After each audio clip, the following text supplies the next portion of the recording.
Praise the Lord. ஆண்டவருக்கு மகிமை. இந்த காலையில் உங்களை சந்திக்கிறது ரொம்ப ரொம்ப சந்தோஷம். ஏசப்பாவின் நாமத்தில் உங்களை வாழ்த்துறேன். 1 யோவான் 3ஆம் அதிகாரம் 9வது வசனம். தேவனால் பிறந்த எவனும் பாவம் செய்யான், ஏனெனில் அவருடைய வித்து அவனுக்குள் தரித்திருக்கிறது. அவன் தேவனால் பிறந்தபடியினால் பாவம் செய்ய மாட்டான். தேவனால் பிறந்த எவனும் பாவம் செய்யான். ஆண்டவருக்கு மகிமை. கர்த்தர் உங்களை ஆசீர்வதிப்பாராக. வேதம் சொல்லுது, தேவனால் பிறந்த எவனும் பாவம் செய்யான். எவ்வளவு அருமையான வசனம் பாருங்க. தேவனால் பிறந்த எவனும் பாவம் செய்யான். யோவான் மறுபடி பிறப்பதை குறித்தும் தேவனால் பிறப்பதை குறித்தும் தன்னுடைய சுவிசேஷத்தில் நிறைய பேசுறார். அப்படி சொல்லும்போது தான் அவர் சுவிசேஷத்தில் என்ன சொல்றாரு பாருங்க. சுவிசேஷத்தில் அதை பற்றி சொல்லும்போது அவர் சொல்றாரு, இவர்கள் மனுஷனுடைய சித்தத்தினாலாவது புருஷனுடைய சித்தத்தினாலாவது மாம்ச சித்தத்தினாலாவது பிறவாமல் தேவனாலே பிறந்தவர்கள் என்று யோவான் 1ஆம் அதிகாரத்திலே குறிப்பிடுகிறார். புருஷனுடைய சித்தம் இல்லாம ஒரு குழந்தை பிறக்காது இல்ல. அங்க மனுஷனுடைய சித்தம் இல்லாம ஒரு குழந்தை பிறக்காது. புருஷனுடைய சித்தம் இல்லை, மாம்ச சித்தம் இல்லை, அங்க ஒரு மனுஷனுடைய விருப்பம் இல்லை, இல்லாம தேவனால பிறந்தவங்க. நமக்கெல்லாம் என்ன பேருன்னா தேவனால பிறந்தவங்க. மறுபடியும் பிறப்பதை குறித்து அந்த நிக்கதோமு கிட்ட ஆண்டவர் சொல்லும்போது சொல்றாரு, ஆவியில பிறக்கிறது ஆவியா இருக்கும், மாம்சத்துல பிறக்கிறது மாம்சமா இருக்கும். ஆம் சகோதர சகோதரிகளே, நீங்க ஆவியில பிறந்திருக்கீங்களா?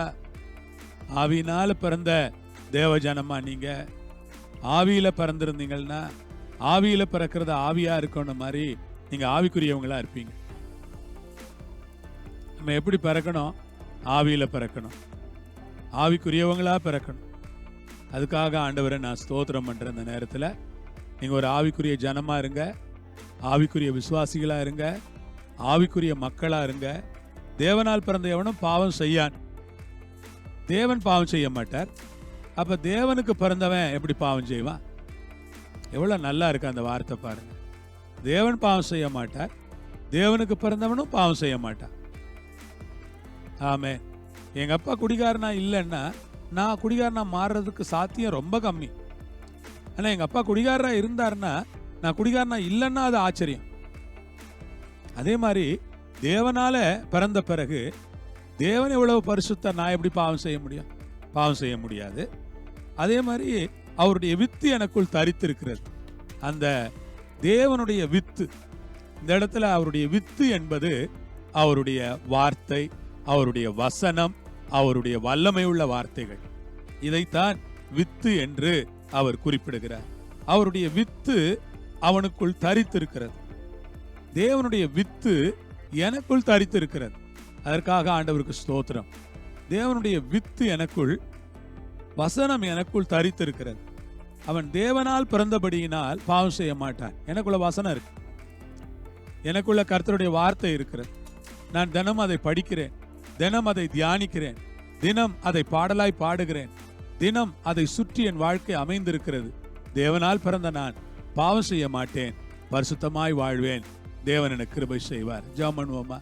பரலோகத்தில் இருக்கிற எங்கள் பிதாவே, உமக்கு ஸ்தோத்திரங்களை ஏறெடுக்கிறோம்.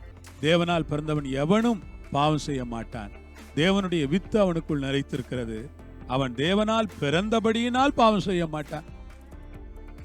தேவனால் பிறந்தபடியினால் பாவம் செய்ய மாட்டான். அப்படி பாவம் செய்யாத ஒரு வாழ்க்கை எங்களுக்கு தாரும், சாட்சியாய் நிறுத்தும். இயேசுவின் மூலம் பிதாவே, ஆமேன். ஆமேன். ஆண்டவர் உங்களோடு இருப்பார், உங்களை ஆசீர்வதிப்பார். சமாதானத்தோடு இருங்க. ஆமேன். ஆமேன்.